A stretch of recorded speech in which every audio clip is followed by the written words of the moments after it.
अस्सलाम वालेकुम प्यारे बच्चों, welcome to Speechifier channel. This is me mister Mohammad Umair Raja. आज हमने चैप्टर नंबर 18 रेडियो एक्टिविटी के कंसेप्चुअल क्वेश्चंस को डिस्कस करना है और डिटेल में डिस्कस करना है। लेकिन आप लोगों से रिक्वेस्ट ये है कि अगर आप लोग इस चैनल पर नए हैं तो सबसे पहले आप चैनल को सब्सक्राइब करें और बेल आइकन को भी प्रेस करें और उसके बाद आ जाएं पहले कंसेप्चुअल क्वेश्चन पे। ओके जी बच्चों, तो आज हमने कंसेप्चुअल क्वेश्चन को डिस्कस करना है चैप्टर नंबर 18 रेडियो एक्टिविटी के। तो पहला क्वेश्चन अगर हम देखें तो इसमें क्या कह रहा है कि what is common in isotopes of an element and what is different in them. कि एक एलिमेंट के अगर आप आइसोटोप्स की बात करते हैं तो उनमें क्या चीज़ कॉमन होती है, क्या चीज़ डिफरेंट होती है। तो आंसर हम लिखेंगे isotopes of an element have common. Common क्या चीज़ होती है? एटॉमिक नंबर, यानी कि number of proton. And different क्या होता है उनके बीच में? दैट इज़ मास नंबर या number of neutron. Mass number, number of neutrons ही नहीं होते बल्कि यह है कि नंबर ऑफ न्यूक्लियॉन्स होते हैं। मतलब ये कि न्यूक्लियस के अंदर पाए जाने वाले पार्टिकल यानी कि proton plus neutron mass number बनाते हैं। लेकिन जब प्रोटॉन आपके पास सेम है तो इट मीन्स कि अगर डिफरेंस है तो वो न्यूट्रॉन्स की वजह से ही है। तो आप कह सकते हो कि डिफरेंट उनमें नंबर ऑफ न्यूट्रॉन्स होते हैं और जो सेम होता है वो नंबर ऑफ प्रोटॉन्स होते हैं, यानी कि एटॉमिक नंबर होता है। जैसे कि for example isotopes of carbon, तीन आइसोटोप्स हमने लिए हैं, C612, C613 एंड C614। अब देखें ना, सबके बेस में 6 लिखा हुआ है, मीन्स कि सबका एटॉमिक नंबर सेम है, यानी कि नंबर ऑफ प्रोटॉन सब में 6 ही हैं। ऊपर जो डिफरेंस आ रहा है 12, 13 और 14 में, ये बेसिकली जो पहला आइसोटोप है उसमें 6 न्यूट्रॉन्स हैं, सेकंड में 7 है और थर्ड में 8 न्यूट्रॉन्स हैं। तो नंबर ऑफ न्यूट्रॉन्स की वजह से इनका मास नंबर डिफरेंट होता है। ओके, बात करते हैं question number 2। Second question, it happens that a nuclear radiation emits from an atom of element. It moves one step ahead in periodic table. Explain। जी, कह रहे हैं कि जब एक न्यूक्लियर रेडिएशन एमिट करता है कोई पार्टिकल तो वो पीरियोडिक टेबल में एक स्टेप अहेड मूव कर जाते हैं, एक स्टेप फॉरवर्ड मूव कर जाते हैं, एक स्टेप आगे चला जाता है। तो बताएं कि वो जो रेडिएशन एमिट की उसने वो क्या है, कौन सा यहाँ पे डिके हुआ है। हम कहते हैं कि elements in the periodic table are arranged in order of increasing atomic number. जब पीरियोडिक टेबल की अगर बात करो, आप केमिस्ट्री में आपने पढ़ा होगा कि जब भी पीरियोडिक टेबल के एलिमेंट्स की बात करो तो उनको ऐसे अरेंज किया जाता है कि फ्रॉम लेफ्ट टू राइट उनका एटॉमिक नंबर इंक्रीज होता है।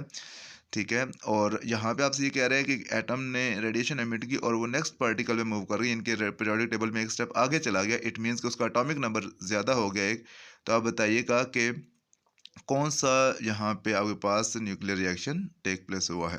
तो हम लिखते हैं कि elements in the periodic table are arrange in order of increasing atomic number. When a particle moves one step ahead in periodic table it means its atomic number has increase by 1, so it undergoes beta decay. बिल्कुल, क्योंकि beta decay की बात करो तो आप देखते हो as in beta decay X Z atomic number, atomic mass A, it goes to Y ji plus 1, means कि इसका एटॉमिक नंबर एक इंक्रीज हो रहा है। पहले जी था, अब जी प्लस 1 हो गया जब ये एक इलेक्ट्रॉन को रिलीज़ करता है। तो यहाँ पे आप देख सकते हैं बेसिकली कि जब एटॉमिक नंबर एक इंक्रीज़ कर जाएगा तो वो पीरियोडिक टेबल में नेक्स्ट स्टेप मूव कर जाएगा, यानी एक स्टेप आगे चला जाएगा। तो इट मीन्स कि जो डिके होगा ये बीटा डिके होगा। क्योंकि यहाँ पे अगर अल्फ़ा डिके होता तो इसमें एटॉमिक नंबर 2 डिक्रीज़ कर जाता और गामा डिके होता तो उसका एटॉमिक नंबर सेम रहता। यहाँ पे एटॉमिक नंबर इंक्रीज़ कर रहा है तो इट मीन्स कि ये बीटा डिके है। और हमें कैसे पता चला कि इंक्रीज़ कर रहा है? क्योंकि वो बता रहा है कि पीरियोडिक टेबल में एक स्टेप वो आगे मूव कर गया, तो इट मीन्स कि एटॉमिक नंबर उसका एक इंक्रीज़ हो गया। ओके जी, क्वेश्चन नंबर 3 की बात कर लेते हैं कि why nuclei of atoms with atomic number greater than 82 emits radiation.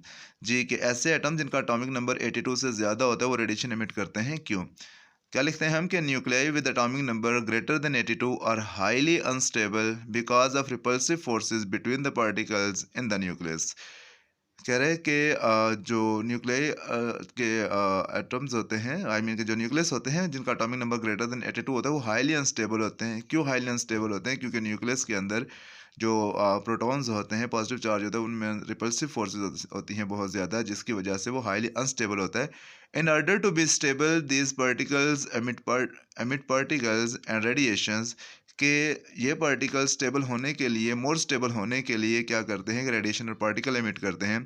Generally such elements with atomic number greater than 82 undergo alpha decay. Normally ऐसे होता है कि जिनका एटॉमिक नंबर 82 से ज़्यादा होता है उनमें अल्फा डीके होता है। और अल्फा डीके में क्या होता है कि वो हीलियम पार्टिकल को रिलीज़ करते हैं। यहाँ पे जैसे इक्वेशन में भी आप देख सकते हैं, तो उनका एटॉमिक नंबर जो है वो 2 डिक्रीज़ कर जाता है। मीन्स कि अगर 82 है तो वो 80 हो जाएगा और 80 पे आके वो स्टेबल हो जाएंगे। लेकिन जब तक वो 80 तक नहीं पहुँचते तब तक वो ज़ाहिर है कि डिके उनमें होता रहता है, जब तक वो स्टेबिलिटी अचीव नहीं कर लेते। तो X ji A goes to Y Z minus 2 A plus 4 plus helium particle plus energy. तो इस वजह से न्यूक्लियस में क्या होता है कि डिके होता है, और डिके करने की वजह से क्या होता है वो स्टेबिलिटी को अचीव करने की कोशिश करते हैं। अच्छा बच्चों, यहाँ पे एक बात आपको गाइड करना चाहूँगा। बहुत सारे स्टूडेंट्स कह रहे हैं कि जी हमें वीडियो तक एक्सेस नहीं हो पा रही या हमें मिल नहीं रहा। तो आप लोगों से गुजारिश ये है कि जैसे ही जब भी आप चैनल पे कोई वीडियो देखें तो स्पेसिफायर पे क्लिक करेंगे, तो यहाँ पे ये चैनल ओपन हो जाएगा और इसके नीचे डिफरेंट कैटेगरीज आपको शो हो रही होंगी, होम, वीडियो, प्लेलिस्ट। तो प्लेलिस्ट पे अगर आप जाते हैं, इसको हिट करते हैं आप, तो आपके पास 3 प्लेलिस्ट ओपन हो जाएंगी, जिसमें फिजिक्स क्लास 9, फिजिक्स क्लास 10 और इंटरेस्टिंग एंड इन्फॉर्मेटिव है। लेट से आप 9th वाले को क्लियर करते हो तो 9th की सारी वीडियोज़ आपके पास इस तरीके से आ जाएंगी। और इसके बाद अगर आप प्लेलिस्ट में क्लास 10 को क्लिक करते हो, फिजिक्स क्लास 10, तो ये इस तरीके से 10th की सारी वीडियोज़ आपके पास आ जाएंगी। ये यहाँ पे ये आपको नज़र आ रही है, ठीक है। और इसके बाद अगर आपने इंटरेस्टिंग इन्फॉर्मेटिव में जाना है, तो डेफिनेटली आप जो थर्ड पे ऑप्शन है इंटरेस्टिंग एंड इन्फॉर्मेटिव, उसको क्लिक करते हो, तो यहाँ पे डिफरेंट इसमें व्लॉग्स हैं, इसमें कुछ गाइडलाइंस हैं और डिफरेंट इन्फॉर्मेटिव वीडियोज़ आपके पास मौजूद हैं। तो इस तरीके से कोई भी वीडियो आप एक्सेस कर सकते हो। क्वेश्चन नंबर 4 की बात कर लेते हैं कि beta particles are emitted from the neutron of the nucleus, write nuclear equation for this reaction. जी के बीटा पार्टिकल्स एमिट किया है किसी न्यूट्रॉन ने, तो इसके लिए आप न्यूक्लियर रिएक्शन लिखें। In beta decay process a neutron of an element breaks down into a proton and an electron. The proton increases its atomic number and an electron is released as beta particle। ये बहुत important बात है कि जो beta decay होता है वो basically क्या होता है, उसमें एक इलेक्ट्रॉन रिलीज होता है, लेकिन उसके बावजूद उसका एटॉमिक नंबर सेम रहता है। इसकी क्या वजह है? एटॉमिक नंबर इंक्रीज कर जाता है और मास नंबर उसका सेम रहता है, ठीक है। अब ये बताइएगा कि ये किस तरीके से होता है। तो हमने क्या लिखा है इसमें कि in beta decay process a neutron of an element breaks down into proton and an electron. कि बीटा डीके प्रोसेस में क्या होता है कि एक एलिमेंट का न्यूट्रॉन ब्रेक डाउन होता है, टूटता है, और दो पार्टिकल्स बनते हैं, एक इलेक्ट्रॉन और एक proton. The proton increases it's atomic number. ज़ाहिर जब प्रोटॉन एक ज़्यादा हो जाएगा तो उसका एटॉमिक नंबर एक बढ़ जाएगा, क्योंकि नंबर ऑफ प्रोटॉन्स का एटॉमिक नंबर होता है। And an electron is released, और इलेक्ट्रॉन जो है वो रिलीज कर दिया जाता है एज बीटा पार्टिकल के तौर पे। तो इक्वेशन में आप देख सकते हैं कि एक्स जी ए, एटॉमिक नंबर जी है, एटॉमिक मास ए है, वो इंक्रीज हो रहा है जी+1। अब ये इंक्रीज किस वजह से हो रहा है? क्योंकि न्यूट्रॉन टूटा है और उससे एक प्रोटॉन जनरेट हुआ, और प्रोटॉन जब न्यूक्लियस में बढ़ जाएगा, नंबर ऑफ प्रोटॉन्स आपका एटॉमिक नंबर होता है, तो इसका एटॉमिक नंबर बढ़ जाएगा, लेकिन एटॉमिक मास सेम रहेगा, क्योंकि अगर न्यूट्रॉन टूटा है तो प्रोटॉन अभी भी वहाँ पे अवेलेबल है, तो उसके एटॉमिक मास पे कोई फर्क नहीं पड़ेगा, लेकिन जो इलेक्ट्रॉन था वो रिलीज कर दिया जाएगा as a beta particle. Question number 5, wire range of beta particle is greater than alpha particles in air with same energy। जी के बीटा पार्टिकल की रेंज एयर में ज़्यादा क्यों होती हैं अल्फ़ा पार्टिकल से, जिनकी एनर्जी सेम है उसके बावजूद भी? तो आंसर ये लिखते हैं कि range of beta particles is greater, ये इन नहीं इज़ है, range of beta particles is greater than alpha particle because ionising power या ionisation power of alpha particle is greater than beta particle. जी, क्योंकि अल्फ़ा पार्टिकल्स की ionisation power जो होती है वो ज़्यादा होती है, इस वजह से उसकी रेंज कम हो जाती है, और बीटा पार्टिकल्स की आयोनाइजेशन पावर कम होती है, इस वजह से उनकी रेंज बढ़ जाती है। लिख रहे हैं हम कि most of the energy of alpha particle is used in ionising the gas particle. जी, जो अल्फा के पास एनर्जी होती है वो बहुत सारी तो आयनाइजेशन में वेस्ट हो जाती है, इस वजह से उसकी रेंज कम हो जाती है। जबकि बीटा पार्टिकल के केस में ऐसा नहीं होता। बीटा पार्टिकल की आयनाइजेशन पावर से मुराद कि पार्टिकल को आयनाइज करना, आयंस में बांट देना। तो बीटा पार्टिकल्स की आयनाइजिंग पावर कंपैरेटिवली कम होती है, जिसकी वजह से उसकी रेंज बढ़ जाती है। बहरहाल मैं यहाँ से एक दफ़ा फिर पढ़ने लगा हूँ कि most of the energy of alpha particle is used in ionising the gas particles results with less penetration. जी, जब आयनाइजिंग एनर्जी बढ़ेगी तो जो पेनिट्रेशन है वो कम हो जाएगी, विच डिक्रीजेज इट्स रेंज, जिसकी वजह से इसकी रेंज कम हो जाएगी। क्वेश्चन नंबर 6 है, why ionising power of alpha particle is greater than beta particle in solid with same energy. कि एनर्जी सेम है, लेकिन जो अल्फा पार्टिकल उसकी आयनाइजिंग पावर ज़्यादा क्यों होती है बीटा पार्टिकल से? तो हम क्या लिखते हैं, the ionisation power of alpha particle is greater due to large mass and greater charge compare to beta particle. जी, अगर हम देखते हैं कि अल्फा पार्टिकल की आयनाइजेशन पावर ज़्यादा तो होती है, लेकिन क्यों होती है? तो इसकी दो वजूहत हैं। एक तो ये है कि इसका जो चार्ज होता है वो इलेक्ट्रॉन से ज़्यादा होता है, इलेक्ट्रॉन के ऊपर चार्ज -1 होता है, जबकि अल्फा पार्टिकल के ऊपर चार्ज +2 होता है। ठीक हो गया। सेकेंडली के मैस जो होता है वो भी हीलियम पार्टिकल का या अल्फा पार्टिकल का ज़्यादा होता है और इलेक्ट्रॉन का कम होता है। ठीक है, क्योंकि हीलियम पार्टिकल के अंदर 2 प्रोटॉन 2 न्यूट्रॉन होते हैं, जबकि इलेक्ट्रॉन के अंदर सिर्फ एक पार्टिकल इलेक्ट्रॉन ही होता है, बीटा पार्टिकल के अंदर एक इलेक्ट्रॉन ही होता है। तो इस वजह से ज़्यादा मैस और ज़्यादा चार्ज होने की वजह से उसकी आयनाइजेशन पावर जो वो भी ज़्यादा होती है। जैसा कि यहाँ पे आप देख सकते हैं पार्टिकल के नीचे लिखा हुआ है हीलियम और इलेक्ट्रॉन, यानी कि बीटा पार्टिकल आप कह सकते हैं। तो हीलियम 2 4, जबकि इलेक्ट्रॉन -1 0। तो इसके चार्ज की वजह से और इसके मास की वजह से अल्फा पार्टिकल्स की आयोनाइजेशन एनर्जी जो होती है वो ज़्यादा होती है बीटा पार्टिकल्स के लिहाज से। क्वेश्चन 7 में हम देखते हैं कि what fraction of a radioactive element will be left after 4 half lives have elapsed. जी के 4 हाफ लाइफ गुजरने के बाद जो रेडियो एक्टिव एलिमेंट था कोई, उसकी क्वांटिटी कितनी रह जाएगी, क्या फ्रैक्शन रह जाएगा, कितने हिस्से बाकी रह जाएगा। तो हम कहते हैं कि नंबर ऑफ हाफ लाइव्स पास, इसको हम एन से ज़ाहिर करते हैं, स्मॉल एन से। ओरिजिनल क्वांटिटी को हम एन नॉट से रिप्रेजेंट करते हैं, रिमेनिंग क्वांटिटी कैपिटल एन होती है। एज फार्मूला हम देखते हैं कि N is equal to N naught multiply 1/2 raised power N, या इसको हम लिख सकते हैं N naught multiply 1/2 raised power 4। N की जगह हमने 4 सब्सटीट्यूट कर दिया, और इसके बाद हमारे पास आ जाता है एन नॉट मल्टीप्लाई 1/16, या N is equal to 1/16 N naught. इसका क्या मतलब है कि एन नॉट ओरिजिनल क्वांटिटी थी, और अभी जो रिमेनिंग क्वांटिटी एन है वो 1/16 एन नॉट है, यानी कि 1/16 उसका पोर्शन जो है वो अभी रह गया, बाकी सारा जो है वो डिके कर चुका है। हम लिखते हैं कि 1/16 fraction of a radioactive element will be left after 4 half lives. Question number 8, in a nuclear reaction X ji A plus, या G atomic number, A atomic mass. Atomic number पहले पढ़ते हैं, एटॉमिक मास बाद में पढ़ते हैं। In a nuclear reaction X ji A plus helium 2 4 goes to some particle y with atomic number z plus 2 and atomic mass a plus 3 plus w. What particle does w denote? जी आपने बताना कि ये w जो है इसमें साथ आ रही क्या चीज़ है, ठीक है ना, क्योंकि एक्स के अंदर है कि हीलियम पार्टिकल को उसने ऑब्जर्व किया, अल्फा पार्टिकल को ऑब्जर्व किया है, तो हमारे पास कोई एलिमेंट वाई बन गया जिसका एटॉमिक नंबर एटॉमिक मास हमें गिवन है, साथ डब्ल्यू एक जनरेट हुआ है। डब्ल्यू क्या है ये आपने बताना है। कहते हैं कि in the above nuclear reaction W denotes a neutron. जी डब्ल्यू एक न्यूट्रॉन है, कैसे में पता चला, because equation is only balanced when W is equal to neutron, मतलब जिसका एटॉमिक नंबर 0 होता है, एटॉमिक मास 1 होता है, ठीक है। तो so X ji A plus helium 2 4 goes to Y ji plus 2 A plus 3 plus neutron.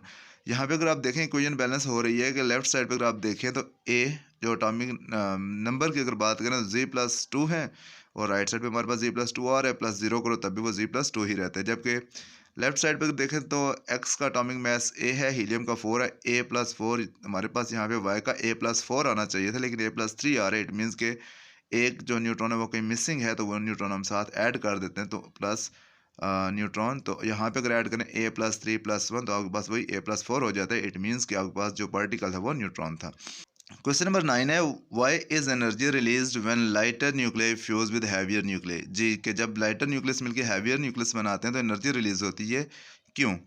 आप कहते हो कि nuclear fusion is the process in which lighter nuclei fuse together to form a heavy nucleus. Nuclear fusion वो process है जिसके दौरान lighter nuclei कम mass वाले न्यूक्लियाई कंबाइन होकर फ्यूज़ होकर बनाते हैं कि हैवी न्यूक्लियस, जिसकी इक्वेशन हम यूँ लिख देते हैं कि हाइड्रोजन के 2 isotopes, protium and deuterium and tritium, H12 plus H13 combines together, fuse together to form helium 24 plus energy.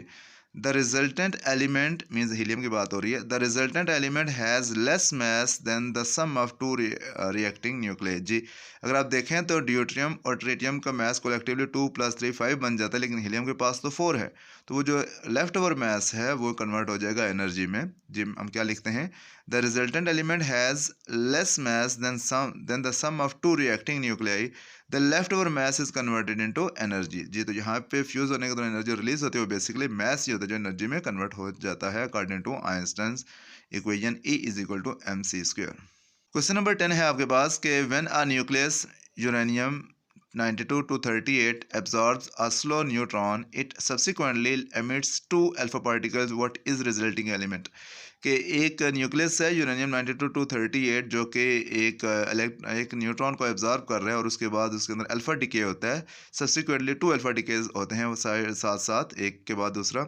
आप बताइएगा जो रिजल्टिंग एलिमेंट होगा 2 अल्फा डिके होने के बाद वो क्या रहेगा आपके पास। तो हम क्या लिखते हैं कि यूरेनियम 92 to 38 प्लस न्यूट्रॉन, क्योंकि वो न्यूट्रॉन को एब्जॉर्ब कर रहा है, इट गोज टू एक्स। अब एक्स इसलिए लिख रहे हैं, हमें नहीं पता कि वो एलिमेंट क्या है, लेकिन इतना तो पता है कि इसके जो एटॉमिक नंबर है वो क्या रह जाएगा, रिड्यूस हो जाएगा 4 नंबर इसके रिड्यूस हो जाएंगे। क्यों? क्योंकि एक अल्फा पार्टिकल में एटॉमिक नंबर 2 रिड्यूस होता है, तो 2 होंगे तो डेफिनेटली ये 4 रिड्यूस हो जाएंगे। और एटॉमिक मास भी इसी तरीके से, एक में 4 लेस होता है या डिक्रीज़ करता है, तो 2 जब हो रहे हैं तो वो 8 डिक्रीज़ कर जाएगा। तो एक्स एलिमेंट जो भी आपके पास बनेगा वो होगा जो भी एलिमेंट है इसका एटॉमिक नंबर 88 है और एटॉमिक मास 230 है, प्लस 2 हीलियम पार्टिकल्स या 2 अल्फा पार्टिकल्स, क्योंकि ये 2 दफ़ा इसके अंदर अल्फा डीके हुआ है। तो यहाँ पे हम अगर इसको बैलेंस करना चाहें तो आप देखेंगे लेफ्ट साइड और राइट साइड दोनों आपस में बैलेंस हैं। लेकिन ये जो एक्स एलिमेंट है इसका एटॉमिक नंबर 88 है। चले जाए पीरियोडिक टेबल में और देखें कि कौन सा एलिमेंट है कि जिसका एटॉमिक नंबर आपके पास 88 है। तो what will you find? That will be the resulting element has atomic number equal to 88 which shows that it is radium with atomic number 88 and atomic mass 230। जी, तो आपके पास जो रिजल्टिंग एलिमेंट होगा वो radium होगा जिसका एटॉमिक नंबर 88 है। Okay जी, radium 88 to 30 is still unstable. अब ज़ाहिर है ये भी अनस्टेबल है क्योंकि अभी इसका एटॉमिक नंबर 82 से ज़्यादा है, लेकिन यह है कि उस केस में रिजल्टिंग ये है तो ये फर्दर डिके करेगा, करते करते करते खुद को स्टेबल करने की कोशिश करेगा और जब तक इसका एटॉमिक नंबर 82 से कम नहीं हो जाता तब तक ये डिके करता रहेगा। तो हम लिखते गए कि radium 88 to 30 is still unstable having some excess of neutron. अभी भी कुछ इसके अंदर एक्सेस है न्यूट्रॉन्स के, ज़्यादा है न्यूट्रॉन, जिसकी वजह से वो अनस्टेबल है। Question number 11, how long will a radioactive element take to decay completely. एक रेडियो एक्टिव एलिमेंट को कितना टाइम लगेगा कि वो कम्प्लीटली डिके कर जाए, डिके करके ख़त्म हो जाए। तो हम कहते हैं कि an element takes infinite time to decay completely. जो उसको जो टाइम लगेगा वो इनफाइनाइट है, उसकी कोई लिमिट नहीं है, कोई मुद्दत नहीं है। क्यों? After half life the quantity reduces to 1/2 of the original quantity. कि अगर हाफ लाइफ की बात करें तो वो है कि लाइक ओरिजिनल क्वांटिटी जो भी है वो हाफ हो जाती है, फिर हाफ का हाफ, फिर उसका हाफ, फिर उसका हाफ, ये हाफ से हाफ तर होता जाएगा, ये ज़ीरो पे कभी भी नहीं जाएगा। जाएगा तो लाइक इनफाइनाइट टाइम लेगा। For example, original quantity is 100 ग्राम, तो 100 ग्राम HL मतलब हाफ लाइफ। जब 100 ग्राम में एक हाफ लाइफ गुजर जाएगी तो वो 50 पे चला जाएगा। सेकंड हाफ लाइफ के बाद वो 25 पे, फिर इसी तरीके से 12.5, फिर 6.25, फिर 3.125, फिर 1.5625, फिर 0.78125, 0.391, 0.195, 0.0977, 0.0488। इसके बाद ये कंटिन्यू है, चलता जाता है। अब कहाँ पे जाकर ये एंड होगा हम एस्टिमेट इसको नहीं कर सकते, ये इनफाइनाइट टाइम है। So we can not estimate the time for a radioactive element to decay completely.